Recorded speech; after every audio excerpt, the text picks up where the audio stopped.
Hey everyone, it's Jalian. Many schools have started hybrid in-person and online learning, even though coronavirus cases keep rising, and we're still figuring out how to address disparities in how students access technology, meet their daily needs, and learn at home. Sometimes, the burden of figuring out how to navigate these disparities falls on young people who are the first in their family to pursue higher education. Maria Anaya Pintor is a first-generation college student who stepped in to help parents and families in her community adjust to remote learning when the pandemic first hit St. Louis. A lot of the people in my neighborhood are like Hispanic, Latino, and their kids were left without anything. And sometimes there isn't good communication between the schools and the parents, mostly because they don't have enough translators. So I stepped in and I helped them get their technology and helped them set up the hotspots and taught the kids and the parents, kind of how to navigate it, I guess. Everything. So if they needed me again, I could be there to help, but so they understood it in such a way that they could do this every single day until, the semester ended or once, we rolled into fall. And if we continued having to be remote, they understood how the whole process went. From a young age, Maria has been interested in education. My mom would start taking us to Sunday school when I was like 12 every single Sunday. And at a point, I started being like the Sunday school teacher helper. And then part-time, oh, the teacher's not here, I'll just lead the session myself or something like that. And when I was when I was young too, all I would do to make extra cash was oh, we're out of school, it's summertime, bring your kids to me and I'll babysit. And anything I could ever do usually revolved around younger kids, helping out. But her parents, like many of the parents in her neighborhood, didn't have much of an educational background. A lot of the parents here in where I live, a lot of people can't read or write. And, they migrated here from really poor places, and now they fully dip on their children. Like my mom, when I was 10, 12 years old, having to translate legal documents and stuff like that. My mom did not, I think her oldest grade was probably the equivalent of middle school here. I don't even think my dad went to college. I don't know much about him, but I think he was in a small town, the kids there taught themselves and stuff like that. I don't think he went past middle school. Maria was the first child in her neighborhood to attend Mason Elementary, a neighborhood school that is now known for its racial and ethnic diversity, active parent-teacher organization, and arts curriculum. And when she found herself dissatisfied with the learning option at her own middle school, she took matters into her own hands by setting up a tour for herself at a local visual performing arts school. And I went and took a tour there, and my mom and I just didn't understand enough about how to apply there, what would be different, all the data from the school or anything. So I stayed at my middle school, and then I went on to Gateway STEM. It's a STEM school that focuses on science, technology. But I think my focuses lied more in performing arts or art, dance, stuff like that. And I think I as a kid, I would have enjoyed more going to school where that was celebrated. Nonetheless, her experience with navigating the St. Louis Public Schools, or SLPS system, paved the way for other kids in her neighborhood, who later went to the elementary and middle schools she attended. I would definitely say that the kids I helped out now would be the first to graduate college. And part of, everything I want to do is make sure that they follow through and continue their education or find a higher, continue educating themselves. In this area, I was one of the first who migrated here. And I was one of the first kids who went off to SLPS. And, when they first started, they didn't have school buses or anything that came to this area. So it was kind of the whole process of being the first to do everything here. And I want to, keep helping the kids here to also, follow along in my footsteps or whatever. I graduated high school in 2017 from Gateway STEM, St. Louis Public Schools, and I did not have my green card yet. I didn't qualify for DACA, so um, I knew if we got our green card, the first thing I would do was start college and everything. So I had to wait 3 years until I could, and I'm now in my first year of college. I'm a freshman at Webster, and there were so many things I wanted to study. I started off as a journalism major and then changed it halfway to film and television production, and now I'm gonna study education. Her hope is that kids in her neighborhood will be encouraged by her example to also pursue higher education or attend a vocational school. The parents and guardians in her neighborhood also share that hope, but education can feel out of reach, especially for young people who feel the weight of adult responsibilities earlier than later. That a lot of people come here with really young kids, and when a lot of Hondurans, people from El Salvador, were migrating here, there was a special act in place that their children would be able to get their green cards as long as they continued their education.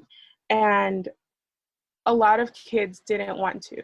They said, well, I came here, they're like 16, 17. They don't know English. They didn't study a lot in their country.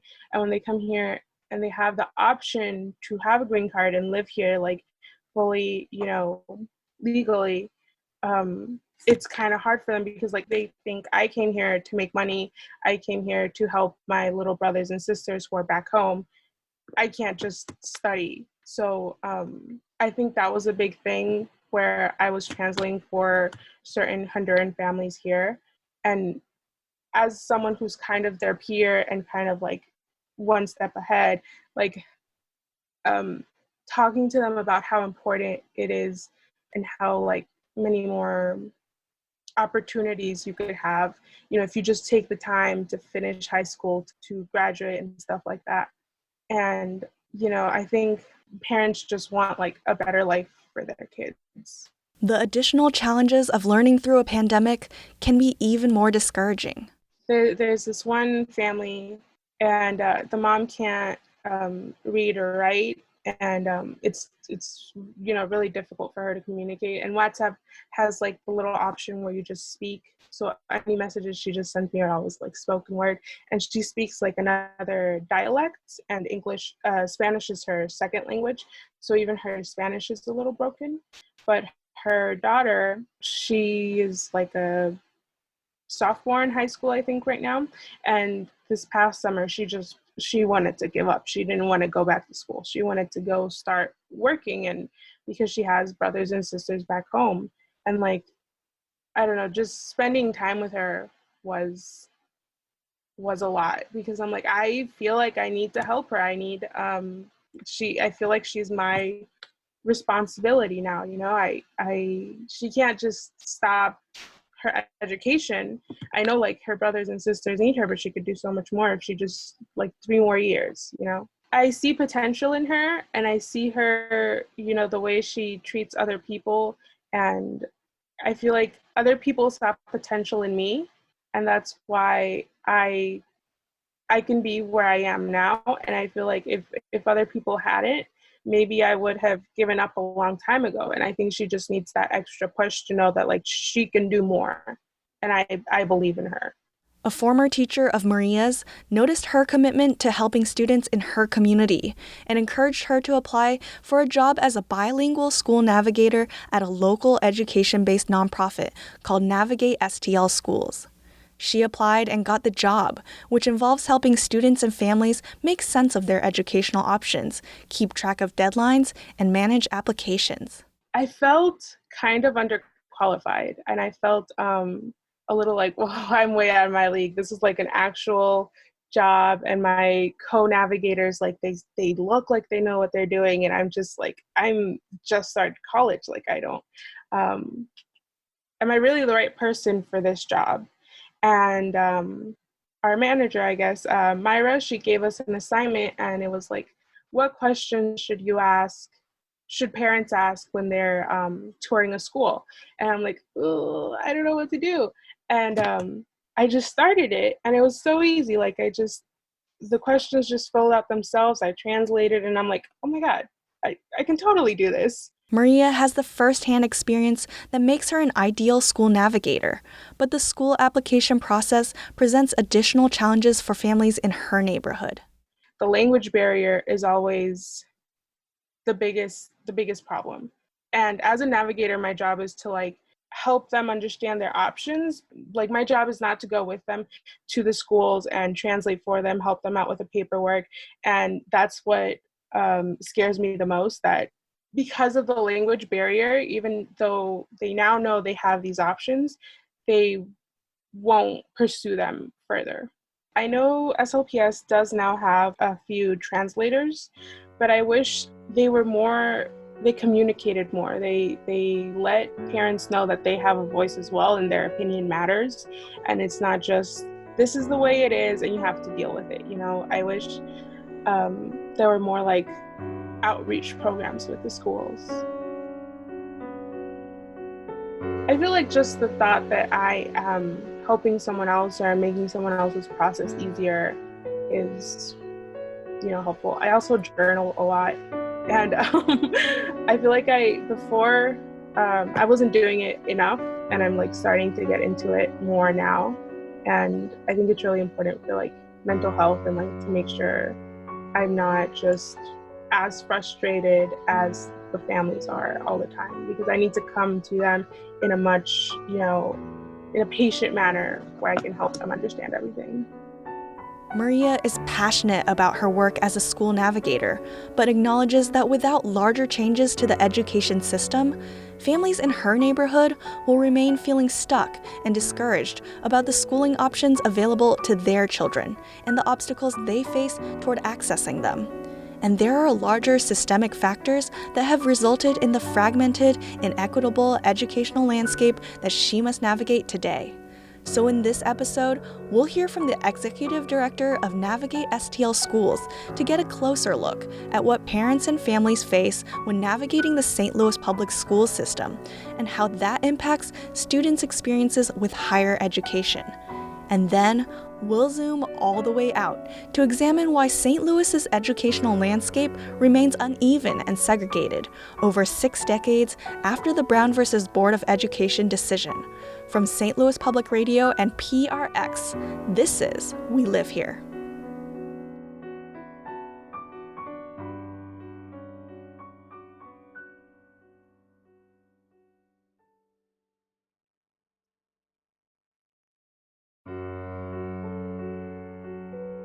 Maria is part of a team of navigators helping St. Louis area families access better educational opportunities for their children. But I want to introduce you to the person who is training those navigators and finding ways to assess and meet the needs of St. Louis area families on a larger scale. Anastasia Allen, or Stacy, was born and raised in Toledo, Ohio. Her love for education started early. Everybody in my family will tell you that I came out with teeth and reading the newspaper. And it was just like this thing, like I've heard these stories since I was a child. Nobody has ever differed or changed details. Like I was 2 months old, sitting on my grandfather's lap, reading the newspaper, and like my eyes were moving, and I changed the page back when he changed it. And at that point, my father bought me Hooked on Phonics, and he made my mother do Hooked on Phonics with me every day. And because he worked at Chrysler, he was on like third shift. And so he would like come stare at me in my crib and then go to work. And then I would be at home making animal sounds and reading books and all this stuff. And that was really important because I had a late birthday. I had to start school late.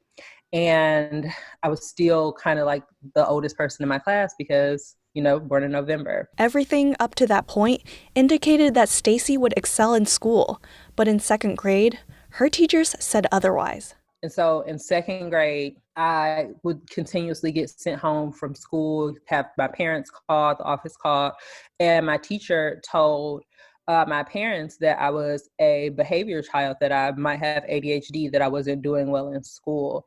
And so my parents came and they sat in on a class, and that is kind of essentially when they were just like, nah, she's not bad, she's bored. Like, the person that you're describing isn't our child, and the work that you're giving her is work that she's been doing for, at this point, years, and she doesn't feel challenged here. And so that's when I was tested for gifted and talented. And I think from there, my life kind of changed a lot. She was placed in a program which allowed her to join other children who were just as excited as she was to be challenged academically. She joined those kids once a week, and on the other days, she received 4th and 5th grade level work while remaining in her 2nd grade class. That was kind of how I viewed education, that everywhere that I went, I was going to be different. I was going to be doing things different than other kids. I was going to be like, I'm smarter than other kids. And so all through junior high and high school, I did AP classes, honors classes. I graduated high school a year early. She ended up with the highest grade point average in her school and was rewarded with a full academic scholarship to Ohio State as part of a program for first-generation college students from inner-city areas in Ohio. She and her new friends in the program were optimistic at first, but were quickly hit with the reality that their previous schooling hadn't adequately prepared them for college. And we get to Ohio State, and I will never forget this day in my life. We were still on quarters back then. And so it's winter quarter, and we're in what's called a suite. So 10 of us lived in the same room, and 6 of us had come in the same scholarship program. And we all just looked at each other, and we sat in the middle of the circle, and we cried. And it's like midterms week, and we're sitting there and we're crying and we're all in tears. And it was just like, we used to be smart. What happened? So the first semester, it was just like, oh, okay, well, we don't know how to study for college. We'll get this together. The next semester, it was very much, yeah, we about to fail. Like, what is going on? I've never gotten a C in my life. Like, how do I build my identity around this? Like, this is like a crisis. Like, what is happening here? Why are we stupid? Who set us up? And we all had the same like moment. And we all started talking about just our experiences being these gifted and talented Black girls, and everybody telling us we were so great and we were so smart, and then getting into college and feeling not prepared because nobody challenged us because we were the smart kids. And it wasn't like we weren't smart, it's just we were not prepared for that academic rigor because nobody had ever challenged us, because it was just like, you're smart enough to figure it out. Many of the scholarship students she started college with didn't graduate, but Stacy did. She began working for Ohio State in diversity programming, helping Black students and students of color get through college. But the students she worked with shared similar stories about why they also didn't feel prepared for college and wanted to leave. I'm starting to understand all this and realize this, and I'm like, okay, so what is actually happening is there's nobody in the community teaching inner city kids, rural kids, kids that come from these non-academic families, what it means to actually be in college, what it means to be a good academic. And so people weren't going home because they were failing. People were going home because the rent is due, and your little sister don't got no shoes, and ain't no groceries in the house, and your grandmama is sick and nobody else can take care of her because so-and-so got kids. And it wasn't ever academics that sent people home. It was always these extra communal activities. These stories struck a chord with Stacy, who had put off her own dream of going to graduate school in order to care for her mother and sister who had lupus. My sister got diagnosed with lupus when she was 12 years old. I diagnosed my sister with lupus. So my mother got diagnosed when I was 6. And she had these rashes, and she would always be sick and tired. And so when I was 6 years old, I kind of got shoved into like this very adult role in my family. I did not go to like a sleepover or anything. It's like I was in high school because I learned to cook and clean and do my hair and do my sister's hair and still be a student and all these other things, and make sure my mother took her medication and all this stuff, keeping track of doctor's appointments and all this like stuff that no 6-year-old should be doing. But I did it because I could, and I was the oldest. The more she understood what Black students continue to face in getting a quality education and how she was personally impacted by those same obstacles, the more passionate she became about being part of the solution. And that's kind of how I ended up in St. Louis. very much in love with Nelly. It's always a place that I wanted to be. It was like, okay, I'm going to go here. This is going to be a great place. I'm so excited. It just looks so great in all the music videos. So in 2015, without knowing much else about the St. Louis region, she moved to work as a teen outreach program coordinator for AmeriCorps in the majority Black city of East St. Louis, Illinois. And I thought I grew up poor. I thought that I grew up in a low-income city. And being in East St. Louis, it taught me a lot about K-12 education. It taught me a lot about power dynamics. It taught me a lot about funding and community grit and all of those things. That experience strengthened her belief in investing real dollars into students, teachers, and mentors who are passionate about improving education in their own communities. But then, her sister experienced a lupus flare-up. She had insurance in Texas. She had a doctor in Texas. And her moving to Missouri wasn't really an option because Missouri didn't have open enrollment for health insurance. And so it was like, okay, well, I need to go there because you have insurance there, you have doctors there. And so I moved to Dallas. She found work in Texas as a school director for a computer science school in a majority white suburb called McKinney. I learned about money, which I had no idea about. I grew up poor. I worked in poor communities. I'm this champion for disenfranchised people because I have been disenfranchised. And then automatically I am thrown into McMini mansions and moms who don't have jobs and drive Mercedes trucks and whose children deserve everything. And this is like literally an extracurricular program at this point. They're paying $250 minimum a month for their kid to go to 8 sessions a week for a computer class. And it was like, okay, I'm here and I'm leaving a community where $250 a month could really change somebody's life. According to the most recent census data, in East St. Louis, Illinois, the median household income is around $23,000 a year, whereas in McKinney, Texas, it's closer to $90,000.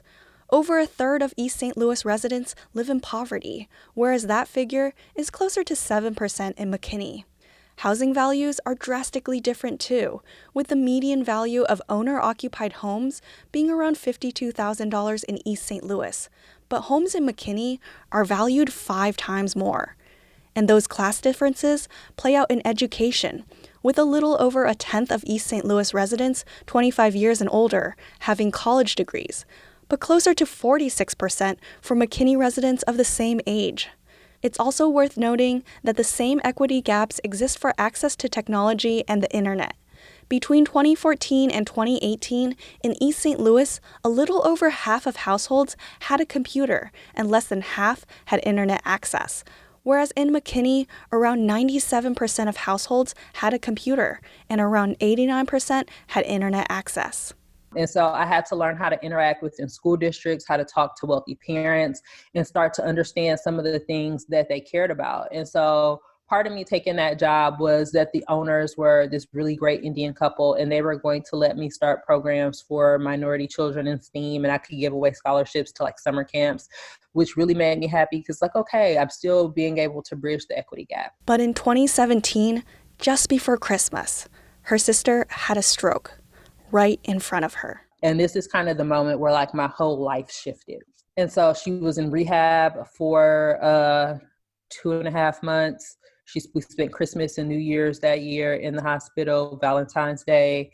My mom came, we broke her out. The last movie that we went to go see together was Black Panther, because that's the weekend that she had come home from the hospital. And okay, that was it. It was like, okay, so this is it. This was the worst of it. It's going to be fine. In July of 2018, she died. After her sister died, Stacy tried to keep it together. And then in July of 2019, like I just had like a whole nervous breakdown. I was like, I am not in a job that I am passionate about. I am not working with a community that I am passionate about. I don't have my sister. I don't have my best friend. I am in Texas. All of my family is in Ohio. I feel disconnected from everybody and everything. Like at that point, I had cried maybe 3 times since my sister died. And almost all of them were literally within a month of her death. Like, I had just not cried. I had not processed anything. And so in the most weird turn of events, I'm like watching The Lion King, and it's just like, you know, the part where Mufasa's telling Simba, like, you have to like do what you're meant to do and all this stuff. And so I sat in the parking lot after watching the live action Lion King with Beyonce, and she's all like, female empowerment and you can do this and all this jazz. And it's just like, I sat in my car and I cried for 2 hours. And I'm like, I'm not happy. Like, I have to figure out how to change my life. I have to figure out how to start doing something that means something, how to be passionate about something again. She quit her job in Texas and moved back to Ohio, where she decided to move to St. Louis for a second time to work in education again. This is what I want to do. I want to help kids become more invested in their education. I want to contribute to a community that I feel like elevates me and that I can also elevate. I want to be at the forefront of changing the trajectory of people's life. I want to empower people to help themselves. One night at 3 a.m., she was scrolling through job postings when she stumbled across the description for an executive director position at an education-based nonprofit. If I had the opportunity of someone giving me personally $500,000 and saying, design a nonprofit, this would almost pretty much align with what I would have done for myself. Because I like what I learned in working at Ohio State, what I learned in working in McKinney, what I learned in working in East St. Louis is that I was not smarter than any of those kids around me. Like, and even the gifted, talented kids aren't necessarily smarter or more capable of learning than any of the other kids. It's just that somewhere in that process, somebody told them that they were good enough. Somebody gave them the tools to understand how to do this better. I know so many mechanics and artists who will tell you, oh, I'm just not good at math, or I'm not good at reading, or I wasn't good at school. And you look at what they're able to do and what they're able to create, and it's just like, you are so smart, and just nobody ever told you that. The nonprofit was Navigate STL Schools, which began as a resource created by a group of parents in St. Louis. St. Louis's education system is broken because of classism, because of racism, because of policy and politics. And in 2014, this group of family advocates, or this group of parents, honestly, they were just like, hey, I want to know where to send my kids. And I don't want it to be because my cousin's baby mama's third cousin's wife said that this was the place that we should go. Like, where is the empirical data? Where is the test scores? Where are the extracurricular activities? Like, what happens in these buildings? The parents compiled a resource to answer these questions and help themselves assess which schools might be a good fit for their children. Eventually, their children aged out of the school system, and this resource landed in the hands of St. Louis area education advocates. And city advocates came in, they started building resources around it. They started compiling data, getting test scores, talking to schools, just putting everything in one place. And then realizing, hey, okay, this is going to be hard for parents to understand. How do we make it accessible? And then they were like, all right, Stacey, figure out these problems. Boom. Like, literally, that was the point where I came in. Navigate STL Schools is partly a website with a school finder tool for parents and guardians to search for information, such as school priorities, testing, and enrollment deadlines. But it's also a service that matches families with navigators like Maria Pintor, who you met at the top of the show. And those navigators share Stacey's commitment to bridging educational equity gaps because they've often experienced those gaps firsthand. During the interview process for our school navigators, I got to hear the stories of a lot of people who were interested in doing this work and were happy that this organization existed. And I met a woman named Carmen Ward, and she has a special needs son. And she has been doing this work and not being paid for other parents for almost 17 years, helping them figure out how to get the best services for their kids and fighting for her son to be treated like a regular student and to be able to learn basic life skills and to be able to take care of himself and not be mistreated in a school building. And she has taken that personal mission all the way to Jefferson City and to help other parents be able to advocate for their special needs kids. In addition to ensuring that children and families get the individualized attention that they need, navigators also empower parents and guardians to speak up as the educational landscape continues to change through the pandemic. I can't tell anybody what a good school is. I can't tell anybody what the best school in St. Louis is, because I think different kids just have different needs and they just learn so differently. And this other thing that the world is changing. Like, the world is so different. Like, even from 2019, where the city advocates came in and started building this platform, to April, when the website launched, the world was a completely different place because of COVID, and everything is just changing so fast. And so when you look at education, is your education system keeping up? Is your school still teaching your kid like they're going to be an assembly line worker, or are they teaching your kid like they're going to be an entrepreneur and an innovator? Stacy explains that the pandemic has heightened the urgency of moving to a new era of education, one where educational inequities are addressed and students receive equal opportunities to reach their fullest potential. I think it looks like magnet schools not being a thing. I think it looks like all schools within the city of St. Louis offering advanced mathematics. I think it looks like every kid having a laptop and internet connectivity regardless of their neighborhood. I think it looks like individualized learning plans for students that are based in standardized education, but not like how to pass a test. It's in a way that it doesn't take education 17 years to make one change, which we know is happening now, where the textbooks in minority communities, low SES communities, are not still current up until Bush era politics or like Bush presidencies. I think that it looks like a place where kids are happy and well taken care of and adjusted, and teachers are properly compensated for their work, and school buildings look more like college campuses where kids feel invested and involved in their education and don't think school is a punishment. But in the short term, addressing educational inequities means adjusting to the realities of the pandemic in a way that doesn't leave poor Black and brown students behind, while pods of white, wealthier students receive private tutoring for $30 to $70 an hour. In the pandemic, do your teachers and your building administrators make way for family needs? Like, is it important that your child gets on Zoom every morning at 9:05, even though you have 5 other kids that you need to get ready and have online, and they're sharing several devices? Do your schools make exceptions for that? And these are all things that I think that before people hadn't really thought about. It was just like, we have to fit into the system or we're the broken ones. But honestly, the system is broken. And so when parents feel like they have the power to change that, I think that the only thing that can happen is that the school systems are going to have to adapt and adjust, which is ultimately going to make them better. As a parent, you know what is best for your child. As an invested community member, you know what it takes for your community to be successful.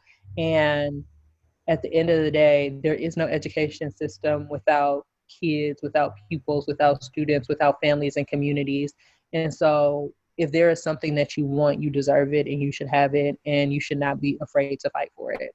To equip parents and guardians with the information they need to advocate for their children, Navigate STL focuses on informing St. Louis area families of their schooling options, as well as the testing and application deadlines they need to meet. When you are dealing with families who are in low SES communities or minority communities, if I just put my kid in school, it is very unlikely that I am thinking about where they're, like, what happens next year.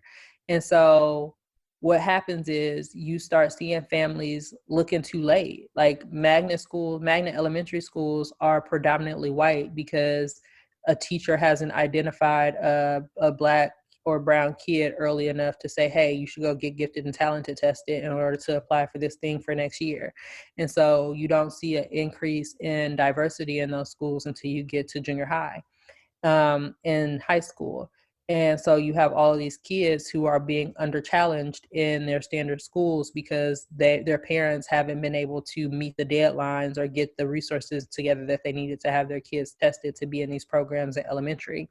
And so one of the things that we hope to do is to bring light to that so that more parents have more opportunity to apply earlier to these lotteries and to these programs so that they could be in these quote unquote choice seats.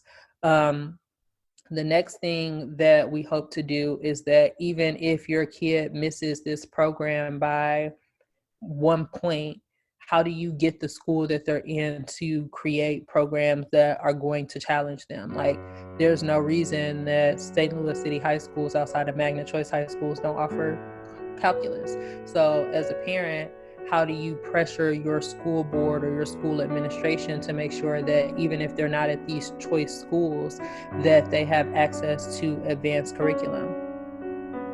I think that's the only thing that parents need to understand is that your kid is not broken because they don't fit into the system. Your kid is not broken because they don't learn like other kids learn. Your kid is not broken because they need additional help. And so I think that a lot of what prevents parents from even wanting to ask these questions or wanting to say that they're not in the best environment or that this school system isn't working is because they think that it is going to mean that something is wrong with their kid, or they're going to be put on an IEP, or they're going to be reprimanded for being different. And I think that if we can build an education system that doesn't penalize different kids for not fitting the status quo, then that's the first step. And that's the only thing that parents need to know is that the individual quirk of your kid, the individual thing that your kid needs is valuable and it does make them special, and you can advocate for that. We asked Stacy what difference it would have made if her family had a resource like Navigate STL Schools when she was a child. Honestly, I think that I might have a PhD by now, honestly. I think that somebody would have taught me how to study. Somebody would have challenged me academically, and when I got to college, that challenge wouldn't have been so scary and it would not have shaken my identity. I think that I would have gotten out of my head a lot earlier that being smart was this thing that made me better than everybody else, and started to think a lot earlier about how I can affect change. The thing that carries me is that I was the kid. Like, I wasn't the parent. I was the kid that needed somebody to advocate for me, that didn't have a voice, that didn't know the words, that didn't know exactly what I needed, but knew that I needed something more. I don't want kids to be trapped and voiceless in an education system that they don't love and start to hate it and start to resent it. And so that's what really pushes me forward. Like, I, in a very selfish way, am fighting for my inner child. I'm fighting for my future children. I am fighting for all of the kids that I just don't think that education should be for academics only, and academia should be seen as like this bougie, upper class, not culturally competent thing. And that is kind of my personal plight, because learning is so fun. Like, learning is so fun. And I say that in the most nerdy way, but like, it really is. One person can spark a flame. One person can be the uprising. One person can be the change. And it doesn't have to affect 1 million people. If this one person steps up and is the change for their family, then they have been advocated for, then we have made a difference, then they know how to use their voice, and they can use and wield that power however they want to. Every day, Stacy and her team of navigators at Navigate STL Schools empower parents and guardians to access better educational opportunities for their children. In doing so, they pick up the pieces for a fragmented, inequitable education system by advocating for teachers and school administrators to support the full potential of low-income Black and Brown students across St. Louis.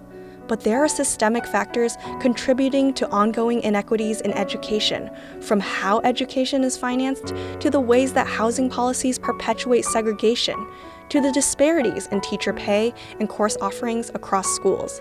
So up next, we'll hear from a racial equity strategist and a data researcher about how they are building a tool to better understand and transform the educational landscape of St. Louis.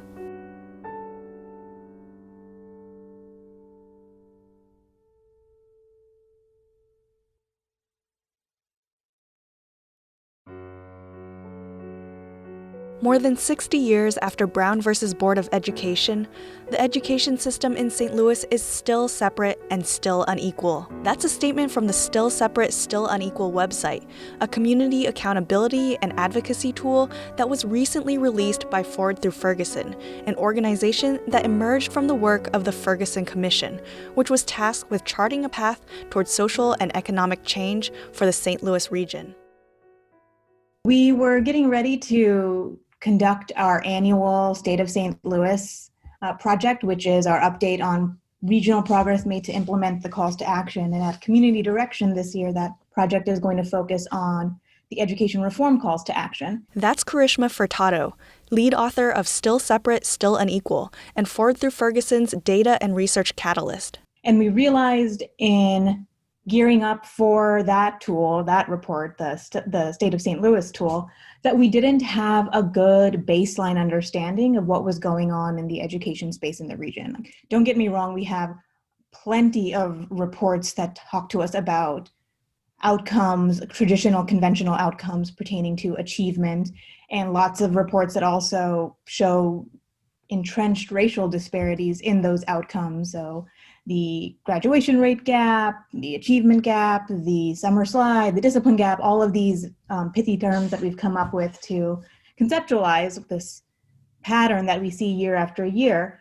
But what was missing in our assessment was a sense of why those gaps keep showing up, and understanding that why was pivotal to understanding why the Commission's calls to action in the education reform space were so and are so important. David Dwight IV, the executive director of Ford through Ferguson, suggests that a comprehensive tool for understanding and taking action on the causes of educational inequities is overdue.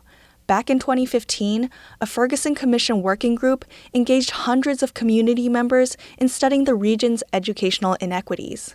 They really found at the end that we needed to go upstream. We needed to move from those outcome gaps that Krishna just talked through and go upstream to the way that inequity is built into our structure and our history that very well informs our present. David adds that instead of blaming Black students and families for those outcome gaps, we can examine the upstream factors that contribute to those disparities, and then identify systems and structures that need to change. Everybody knows these outcome disparities. What are the impacts of the educational environment on those outcomes?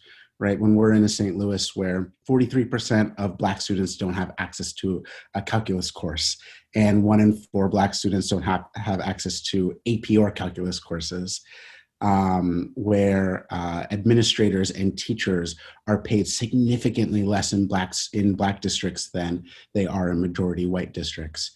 And then let's go even farther upstream from there, right? And look at the ways that funding informs those realities and how schools are structured and the way our funding systems are set up. And then we have to go even farther upstream from that and look at then property taxes and the ways that development systems and how we've disinvested in that history has informed funding and educational environments. And then even before that, segregation, right? Just the ways that we separate ourselves and live into these racial constructs and have previously built it de jure into the law and now de facto into, and still as insidiously into the ways that our structures and our governments are set up, how all those things are what really deeply affect what we see on the surface.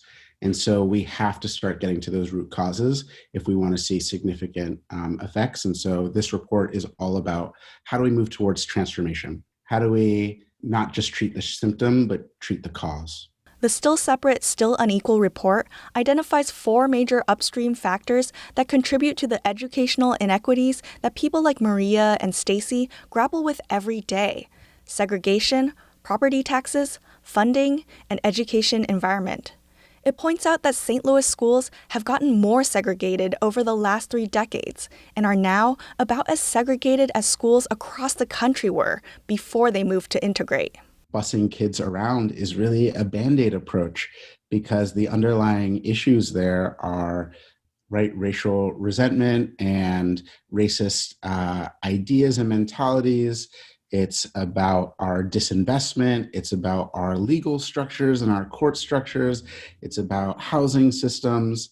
And so when we just scratch the surface and address a symptom, or take an equality approach, it doesn't actually get to some of the deeper things. And I think true integration would involve a righting of past wrongs. The report says that in order for St. Louis area schools to integrate, 7 out of 10 Black or white students would need to move districts, and this would still fail to address other kinds of segregation.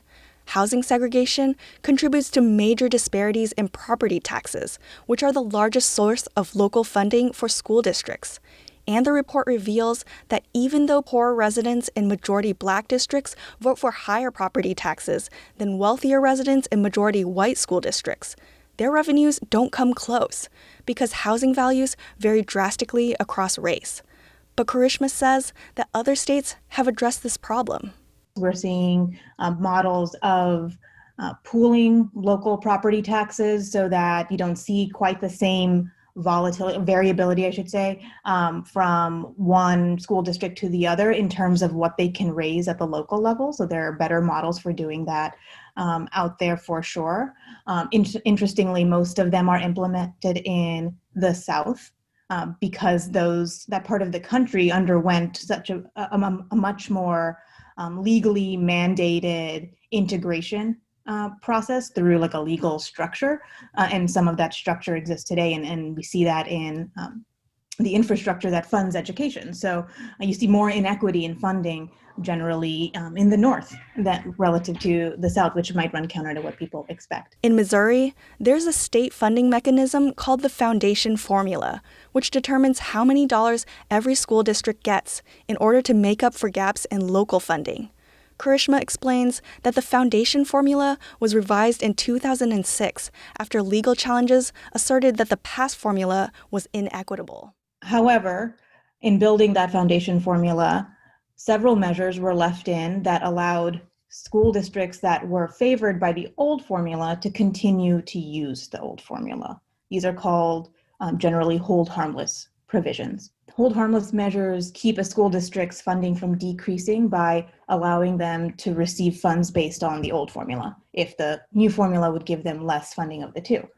So in 2019, for example, about a third of the school districts in the state were held harmless. Those measures preferentially shunt dollars to small or wealthy schools that quite literally wouldn't qualify for the dollars using the 2006, the most modern version of the formula. And those are dollars that therefore can't go to the districts that need them the most. The foundation formula's reliance on attendance also contributes to inequities. Attendance seems like a very reasonable thing to base funding on, which, yes, I can see why that logically appeals. However, there are realities, and for some students who struggle with poverty especially, who might be homeless, who might struggle with hunger, reasons why they can't show up to school, right? And those, like I said, types of factors that tend to be associated with chronic absenteeism tend also to be highly concentrated in low-income majority Black school districts. So you see these attendance numbers dropping in majority Black school districts, and as a result, their funding also dropping. And it's this vicious cycle of not getting the dollars needed to provide the supports to students to allow them to show up and continue to come to school, and that penalizing the school and leading to less funding.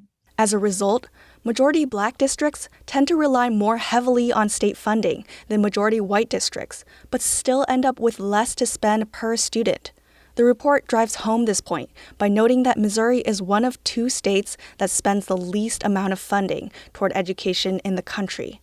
There are also major disparities in private funding. What comes from non-public funds, which booster clubs and other forms of auxiliary support of districts can be huge sources of funding in a lot of majority white districts, but we weren't able to track those in this tool because they're not as consistently or clearly reported. Funding disparities then contribute to differences in educational environments.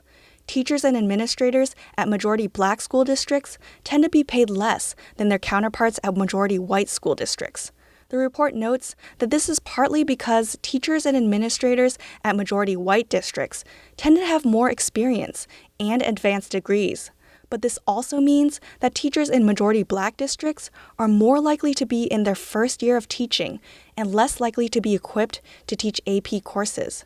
That translates into fewer opportunities to develop the full potential of Black students in the St. Louis region, and leads to the experiences that Stacy shared with us earlier of not being challenged enough in school and later feeling unprepared in college.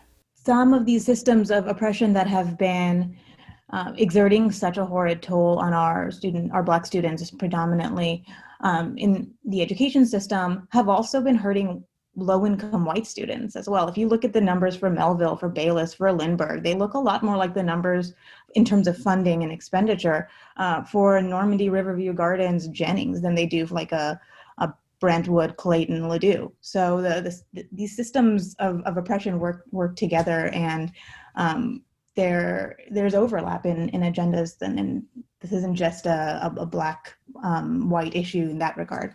The pandemic has created a follow-on crisis that exposes even more families to the flaws in our existing education system. While all families are experiencing a crisis now in the COVID-19 pandemic, for a lot of Black families and low-income families in St. Louis and in Missouri, there's been an ongoing crisis for generations, spanning back 40 years at minimum, if not more.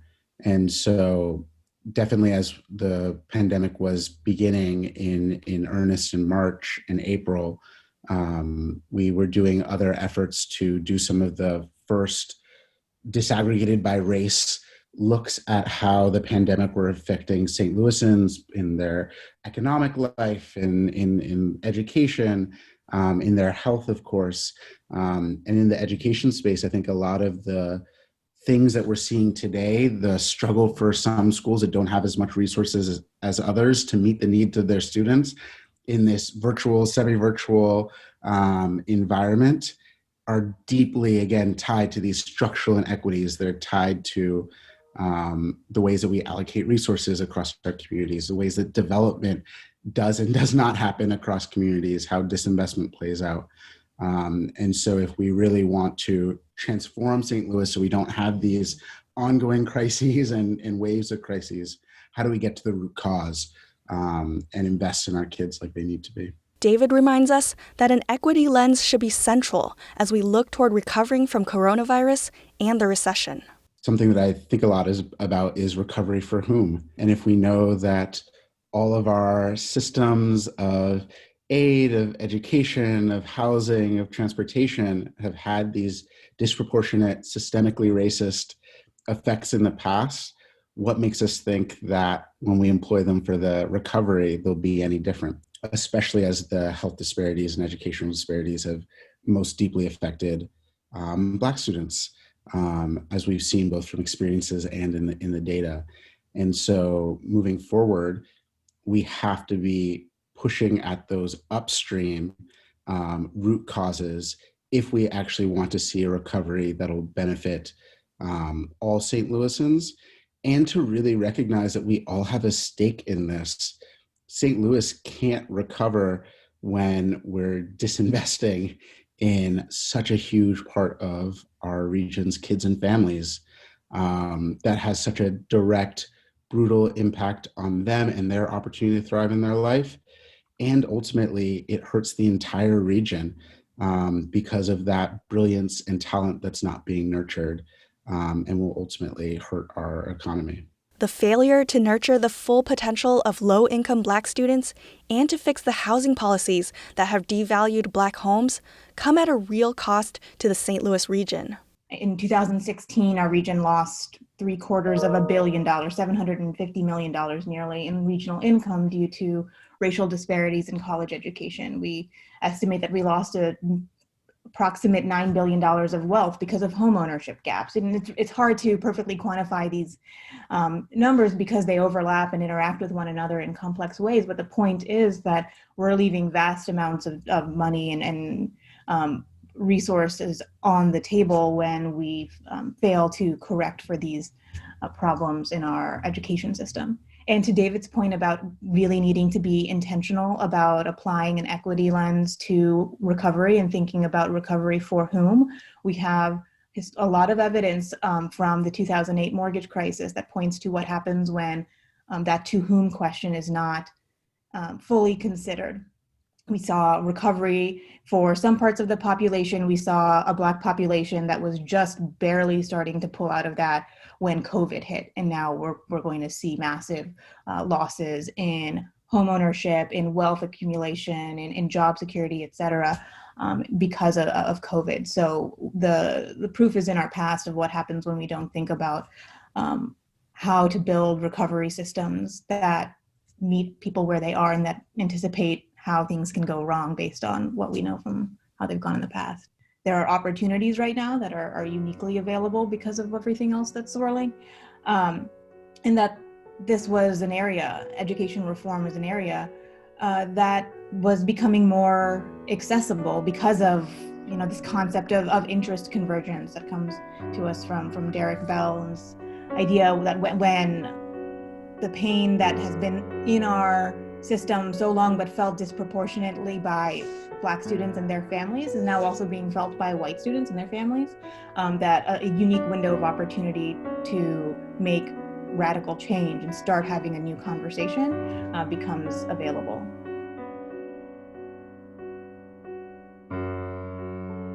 More white people are realizing how dehumanizing it is for themselves to live into the construct of whiteness and all the real effects it has on power and structure in St. Louis.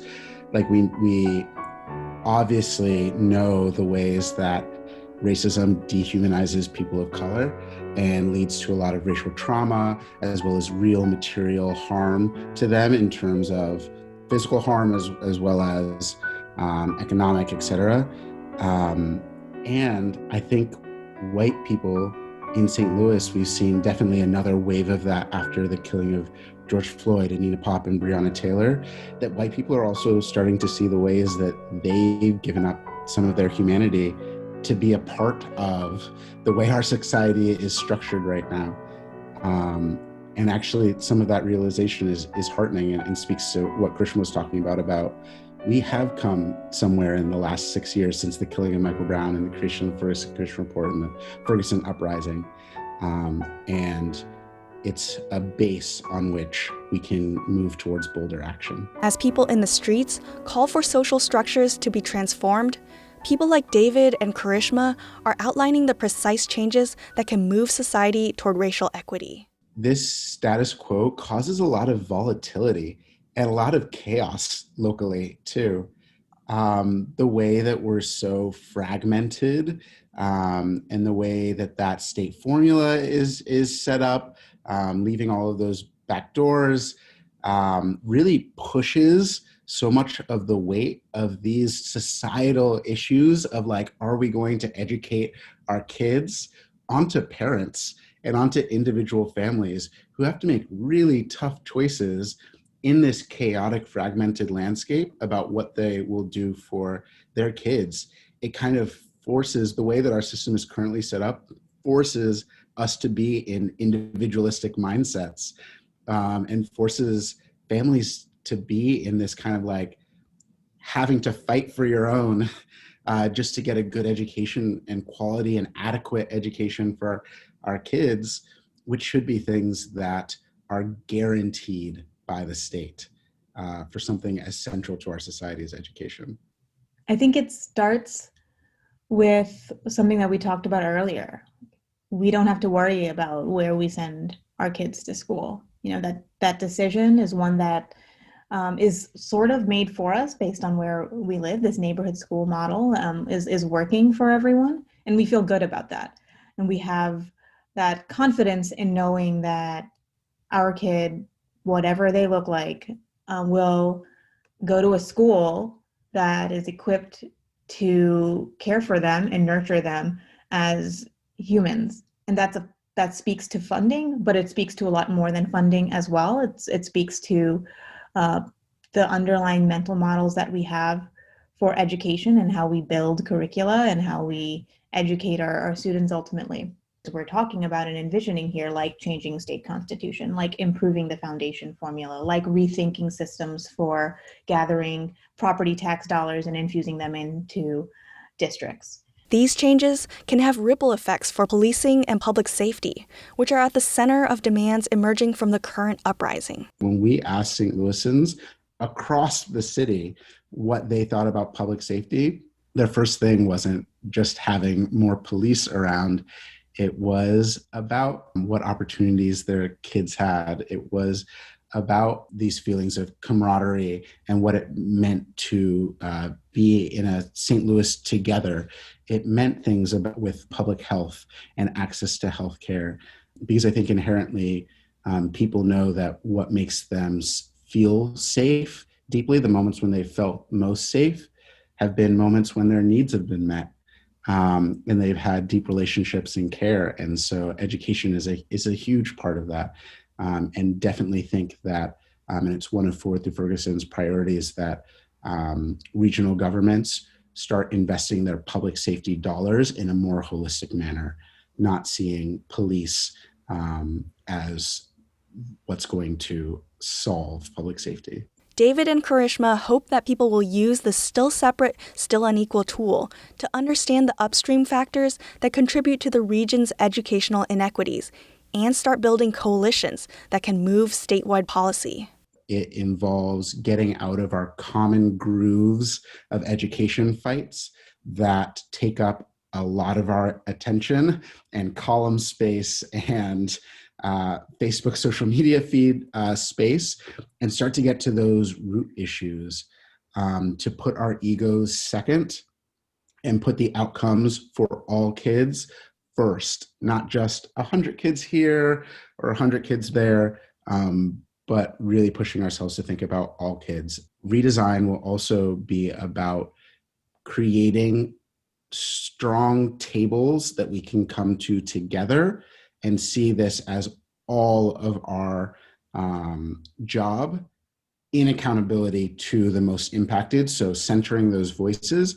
And we're going to need the business community to come to the table. We're going to need elected officials that often kind of sit back from these kind of issues to come to the table. We'll of course need families there. We'll need developers. We'll need all of these systems to come together and say, we are invested in doing things differently, and we're willing to make sure the process is also product, right? That we are living out of principles of racial equity in how we show up and making new decisions and setting a new culture, because those patterns will ultimately impact outcomes for our kids. And they have some advice for everyday people who are ready and wondering how they can fit into the work of addressing educational inequities. There's a ton that can be done at the local and community level.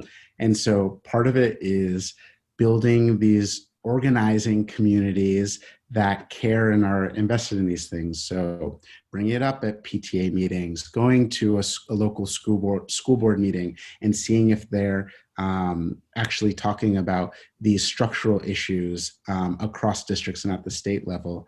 And then there's also school board elections that will be coming up in the spring. And it is a huge opportunity to ask candidates for school board whether they're invested in equitable solutions moving forward and whether they're invested in transformation. And I think there's also this big opportunity to build a vision for education equity, right? To reject the notion that this is how things always have to be, and to build like a common definition within their local neighborhood or school community around how they want to live into education equity, because those kind of grassroots commitments will build up and ultimately help change the tide. So those are some of the like immediate in sphere of influence things that people can do.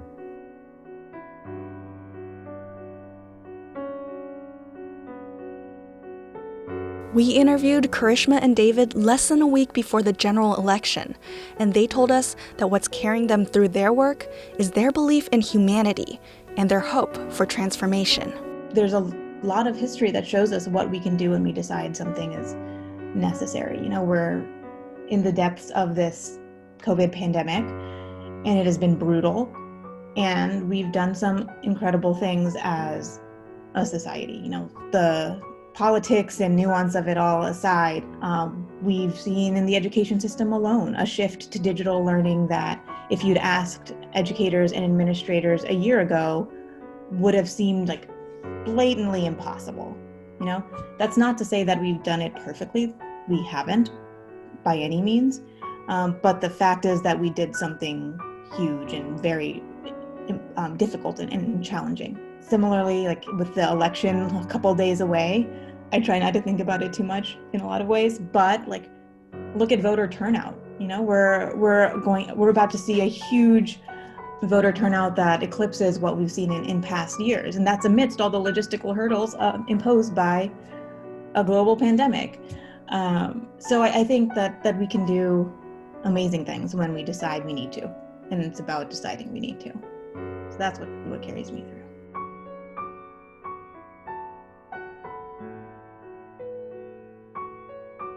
I think for me, two things. First is around just incredible people in St. Louis who have such passion and verve and resilience, which they shouldn't have to have, but have built up because of all that they've faced, and just incredible vision. And it's hearing these patterns of a vision for a different St. Louis from so many people that gets me so energized, because it's so clear that the potential exists for it to happen if only we can align ourselves and our power to get it accomplished. And so that's one thing. And then the second thing is about intense moments of trauma and pain, and that they also open up the greatest opportunities for transformation and maybe the hardest looks at ourselves to see the flaws to make different choices. And we've seen that so much across history, these moments where sometimes we don't take that opportunity and sometimes we do take the opportunity. And I think about it a lot with my family and past generations and what they've faced in moments that they've lived through. You know, talking with my dad, who grew up during, he was born in the 50s, so grew up during the first through the civil rights movement, and hearing his reflections on what he's seen and what came from that movement, and therefore what can come from this current new civil rights movement that we're in right now with the Black Lives Matter movement and all the social upheaval that comes with it. And thinking about my great-grandfather, David Dwight I, who had bombs literally placed at his house and at a local polling place because of work that he was doing to register Black people to vote. And what amazing things have come from that, even as there's so much farther to go. And so there's an incredible capacity that humans have, and I believe in that. This show is produced by me, Jialian Yang, and my co-producer, Lauren Brown. This episode was produced with the help of Lindy Drew, lead storyteller and co-founder of Humans of St. Louis, which is a paid content partner of Navigate STL Schools and Forward Through Ferguson. As always, We Live Here's coverage remains independent. To access data about St. Louis area schools or connect to a school navigator, visit navigatestlschools.org. To learn more about the educational landscape of the St. Louis region and how how to address its inequities, check out the Still Separate, Still Unequal tool at stillunequal.org. From St. Louis Public Radio and PRX, this is We Live Here.